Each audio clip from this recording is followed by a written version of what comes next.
Sesudah kedua anak Harun mati, yang terjadi pada waktu mereka mendekat ke hadapan Tuhan, berfirmanlah Tuhan kepada Musa. Firman Tuhan kepadanya, "Katakanlah kepada Harun, kakakmu, supaya ia jangan sembarang waktu masuk ke dalam tempat kudus di belakang tabir, ke depan tutup pendamaian yang di atas tabut, supaya jangan ia mati. Karena aku menampakkan diri dalam awan di atas tutup pendamaian." Beginilah caranya Harun masuk ke dalam tempat kudus itu, yakni dengan membawa seekor lembu jantan muda untuk korban penghapus dosa, dan seekor domba jantan untuk korban bakaran. Ia harus mengenakan kemeja lenan yang kudus, dan ia harus menutupi auratnya dengan celana lenan, dan ia harus memakai ikat pinggang lenan dan berlilitkan serban lenan. Itulah pakaian kudus yang harus dikenakannya sesudah ia membasuh tubuhnya dengan air. Dari umat Israel, ia harus mengambil 2 ekor kambing jantan untuk korban penghapus dosa, dan seekor domba jantan untuk korban bakaran. Kemudian Harun harus mempersembahkan lembu jantan yang akan menjadi korban penghapus dosa baginya sendiri, dan dengan demikian mengadakan pendamaian baginya dan bagi keluarganya. Ia harus mengambil kedua ekor kambing jantan itu dan menempatkannya di hadapan Tuhan di depan pintu kemah pertemuan, dan harus membuang undi atas kedua kambing jantan itu, sebuah undi bagi Tuhan dan sebuah bagi Azazel. Lalu Harun harus mempersembahkan kambing jantan yang kena undi bagi Tuhan itu dan mengolahnya sebagai korban penghapus dosa. Tetapi kambing jantan yang kena undi bagi Azazel haruslah ditempatkan hidup-hidup di hadapan Tuhan untuk mengadakan pendamaian, lalu dilepaskan bagi Azazel ke padang gurun. Harun harus mempersembahkan lembu jantan yang akan menjadi korban penghapus dosa baginya sendiri, dan mengadakan pendamaian baginya dan bagi keluarganya. Ia harus menyembelih lembu jantan itu, dan ia harus mengambil perbaraan berisi penuh bara api dari atas mezbah yang di hadapan Tuhan, serta serangkup penuh ukupan dari wangi-wangian yang digiling sampai halus, lalu membawanya masuk ke belakang tabir. Kemudian ia harus meletakkan ukupan itu di atas api yang di hadapan Tuhan, sehingga asap ukupan itu menutupi tutup pendamaian yang di atas hukum Allah, supaya ia jangan mati. Lalu ia harus mengambil sedikit dari darah lembu jantan itu dan memercikkannya dengan jarinya ke atas tutup pendamaian di bagian muka, dan ke depan tutup pendamaian itu ia harus memercikkan sedikit dari darah itu dengan jarinya 7 kali. Lalu ia harus menyembelih domba jantan yang akan menjadi korban penghapus dosa bagi bangsa itu, dan membawa darahnya masuk ke belakang tabir. Kemudian haruslah diperbuatnya dengan darah itu seperti yang diperbuatnya dengan darah lembu jantan, yakni ia harus memercikkannya ke atas tutup pendamaian dan ke depan tutup pendamaian itu. Dengan demikian, ia mengadakan pendamaian bagi tempat kudus itu karena segala kenajisan orang Israel dan karena segala pelanggaran mereka, apapun juga dosa mereka. Demikianlah harus diperbuatnya dengan kemah pertemuan yang tetap diam di antara mereka di tengah-tengah segala kenajisan mereka. Seorang pun tidak boleh hadir di dalam kemah pertemuan bila Harun masuk untuk mengadakan pendamaian di tempat kudus, sampai ia keluar setelah mengadakan pendamaian baginya sendiri, bagi keluarganya, dan bagi seluruh jemaah orang Israel.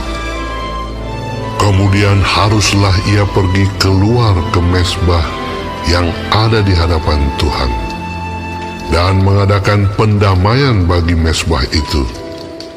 Ia harus mengambil sedikit dari darah lembu jantan dan dari darah domba jantan itu dan membubuhnya pada tanduk-tanduk mezbah sekelilingnya. Kemudian ia harus memercikkan sedikit dari darah itu ke mezbah itu dengan jarinya 7 kali dan mentahirkan serta menguduskannya dari segala kenajisan orang Israel. Setelah selesai mengadakan pendamaian bagi tempat kudus dan kemah pertemuan serta mezbah, ia harus mempersembahkan kambing jantan yang masih hidup itu. Dan Harun harus meletakkan kedua tangannya ke atas kepala kambing jantan yang hidup itu dan mengakui di atas kepala kambing itu segala kesalahan orang Israel dan segala pelanggaran mereka, apapun juga dosa mereka. Ia harus menanggungkan semuanya itu ke atas kepala kambing jantan itu dan kemudian melepaskannya ke padang gurun dengan perantaraan seseorang yang sudah siap sedia untuk itu. Demikianlah kambing jantan itu harus mengangkut segala kesalahan Israel ke tanah yang tandus, dan kambing itu harus dilepaskan di padang gurun. Sesudah itu, Harun harus masuk ke dalam kemah pertemuan dan menanggalkan pakaian lenan yang dikenakannya ketika ia masuk ke dalam tempat kudus dan harus meninggalkannya di sana. Ia harus membasuh tubuhnya dengan air di suatu tempat yang kudus dan mengenakan pakaiannya sendiri. Lalu ia harus keluar dan mempersembahkan korban bakarannya sendiri dan korban bakaran bangsa itu. Dengan demikian, ia mengadakan pendamaian baginya sendiri dan bagi bangsa itu. Kemudian, ia harus membakar lemak korban penghapus dosa di atas mezbah. Maka orang yang melepaskan kambing jantan bagi Azazel itu harus mencuci pakaiannya, membasuh tubuhnya dengan air, dan sesudah itu barulah boleh masuk ke perkemahan. Lembu jantan dan kambing jantan, korban penghapus dosa, yang darahnya telah dibawa masuk untuk mengadakan pendamaian di dalam tempat kudus, harus dibawa keluar dari perkemahan, dan kulitnya, dagingnya, dan kotorannya harus dibakar habis. Siapa yang membakar semuanya itu harus mencuci pakaiannya, membasuh tubuhnya dengan air, dan sesudah itu barulah boleh masuk ke perkemahan. Inilah yang harus menjadi ketetapan untuk selama-lamanya bagi kamu, yakni pada bulan yang ke-7, pada tanggal 10 bulan itu, kamu harus merendahkan diri dengan berpuasa. Dan janganlah kamu melakukan sesuatu pekerjaan, baik orang Israel asli maupun orang asing yang tinggal di tengah-tengahmu. Karena pada hari itu harus diadakan pendamaian bagimu untuk mentahirkan kamu. Kamu akan ditahirkan dari segala dosamu di hadapan Tuhan. Hari itu harus menjadi Sabat, hari perhentian penuh bagimu, dan kamu harus merendahkan diri dengan berpuasa. Itulah suatu ketetapan untuk selama-lamanya. Dan pendamaian harus diadakan oleh imam yang telah diurapi dan telah ditabiskan untuk memegang jabatan imam menggantikan ayahnya. Ia harus mengenakan pakaian lenan, yakni pakaian kudus. Ia harus mengadakan pendamaian bagi tempat maha kudus, bagi kemah pertemuan dan bagi mesbah, juga bagi para imam dan bagi seluruh bangsa itu, yakni jemaah itu. Itulah yang harus menjadi ketetapan untuk selama-lamanya bagimu, supaya sekali setahun diadakan pendamaian bagi orang Israel karena segala dosa mereka. Maka Harun melakukan seperti yang diperintahkan Tuhan kepada Musa.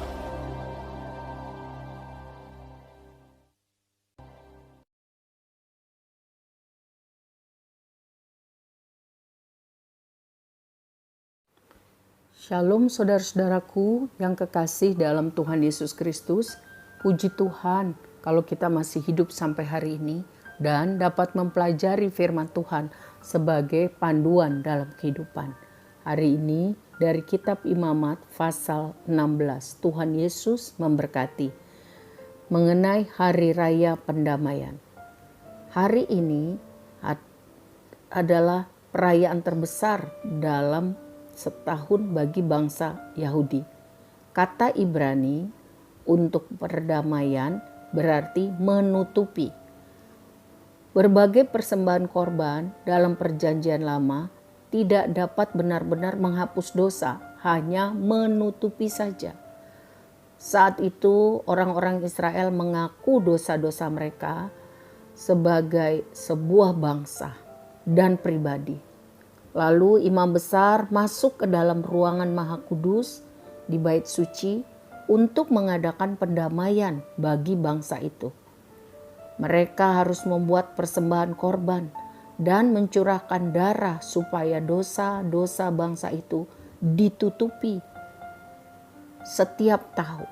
Ditutupi sampai akhirnya korban Kristus Yesus di kayu salib memberi kesempatan kepada setiap orang yang percaya dan menerimanya untuk mengalami dosa-dosa mereka dihapuskan, bukan hanya ditutupi, dihapuskan untuk selama-lamanya. Imam besar Harun pada hari raya pendamaian harus menghabiskan waktu berjam-jam guna mempersiapkan dirinya sendiri untuk dapat bertemu dengan Tuhan. Namun di dalam Ibrani 4 ayat 16 tercatat bahwa sebagai orang percaya kepada Yesus Kristus Tuhan kita dapat menghampirinya setiap saat. Puji Tuhan, betapa istimewanya kita. Kita diberi jalan yang mudah untuk menghadap Tuhan daripada imam-imam besar pada perjanjian lama.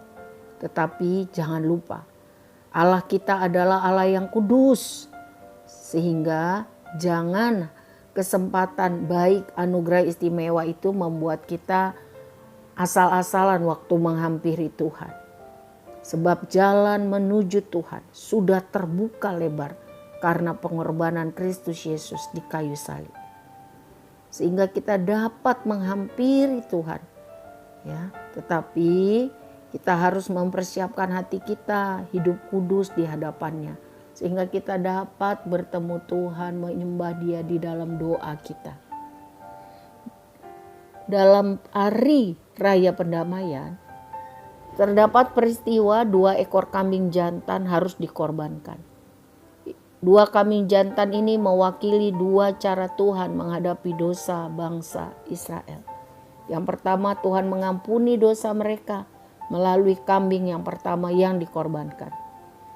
Dan Tuhan menghapus kesalahan mereka melalui kambing kedua, yaitu kambing hitam yang diusir ke padang gurun. Ritual yang sama harus diulang-ulang setiap tahun. Tetapi kematian Kristus di kayu salib menggantikan semua sistem itu sekali saja dan untuk selama-lamanya. Puji Tuhan, kita dapat memperoleh pengampunan dosa dan penghapusan kesalahan kita dengan cara menaruh kepercayaan kita hanya kepada Yesus Kristus. Saudara baca nanti dari Ibrani 10 ayat 1 sampai 18. Ayat 12 mengenai perbaraan dupa. Itu adalah sebuah piring atau mangkuk ceper yang digantung dengan rantai dan dibawa dengan jepitan. Di dalam tempat perbaraan itu ada dupa, rempah-rempah yang berbau harum, dan bara yang menyala dari mezbah. Pada hari raya pendamaian, imam besar masuk ke dalam ruangan Maha Kudus membawa perbaraan dupa yang berasap itu. Asap tersebut melindungi sang imam besar dari tabut perjanjian dan hadirat Tuhan. Kalau tidak, ia akan mati. Dupa itu juga memiliki tujuan agar bau harumnya menarik perhatian bangsa tersebut kepada korban pagi dan korban petang, dan menolong menutupi bau-bau yang busuk. Jadi kalau kita perhatikan saudara, ada perbedaan yang nyata dalam sistem korban perjanjian lama dan pada perjanjian baru. Pada perjanjian lama bersifat sementara, sementara di perjanjian baru bersifat permanen melalui kematian Kristus di kayu salib. Dalam korban perjanjian lama, imam besar Harun adalah yang pertama. Sesudah itu diikuti oleh banyak imam besar. Tetapi dalam sistem korban perjanjian baru, Yesus satu-satunya imam besar kita. Dalam sistem korban perjanjian lama dikatakan bahwa menggunakan darah binatang. Tetapi dalam sistem korban perjanjian baru menggunakan darah Kristus Yesus Tuhan kita. Semuanya ini tercatat di dalam Ibrani 7, Ibrani 4, Ibrani 10. Ya. Jadi syukur kepada Tuhan. Yesus Kristus Tuhan kita sempurna. Sekali saja dan itu adalah tuntas. Sehingga jalan perdamaian kita dengan Tuhan terbuka lebar. Puji Tuhan. Jangan lupa persiapkan hati waktu kita harus datang menghampirinya dengan sukacita karena Tuhan baik. Hargai kesempatan yang Tuhan berikan, carilah Tuhan sementara masih ada kesempatan. Tuhan memberkati kita. Amin.